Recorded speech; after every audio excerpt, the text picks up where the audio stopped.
Founder and president of Article 3 Project, Mike Davis, joins me now. Mike, this is huge. You have devoted basically your entire life to defeating this type of censorship. This Supreme Court case is mega. Where do you think it comes down?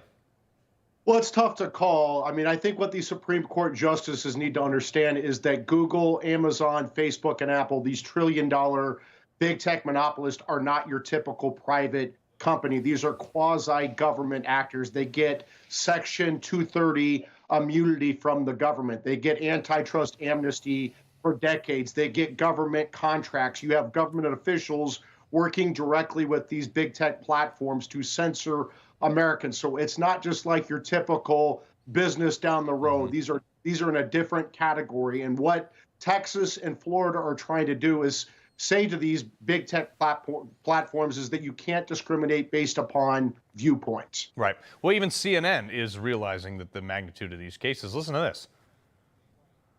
Social media companies can't discriminate against conservatives. And no matter how crazy a conservative message may be, it's simply not allowed to discriminate against them or anyone. But is there a middle ground where they have to give an equal platform? That's what these cases are about. Well, Mike, that's kind of my point here is that, like, look, this is a liberal legal analyst on CNN saying that they can't do that, but also he says conservative ideas, and listen to the language he used, as crazy as they may be. Mike, every conservative principle, when it's instituted, people are better off. Nearly every liberal principle, when it's instituted, is worse. And he wants to call us the crazy ones? That's what they're doing to censor us. Well, why did they take Section 230 immunity, which is a very valuable immunity that the federal government gives these social media platforms if they're not going to be public forums for the American people to share ideas?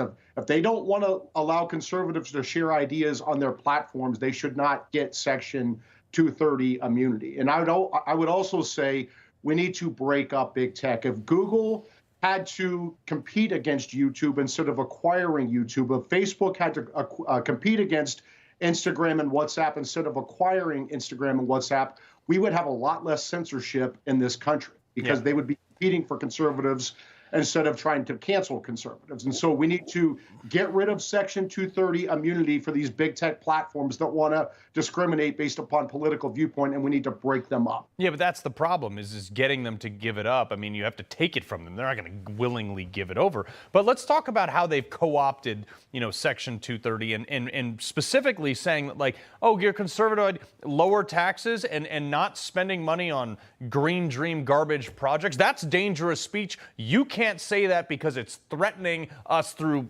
climate change.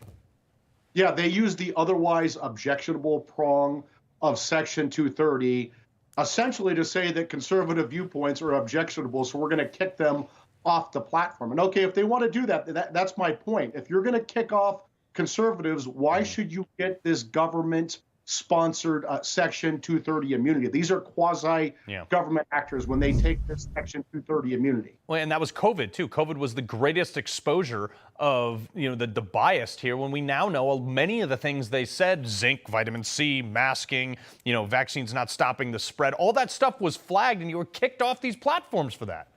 Yeah, remember what they said about Twitter. If you don't like Twitter, old Twitter before Elon, build your own. So Parler came along, built its own Twitter.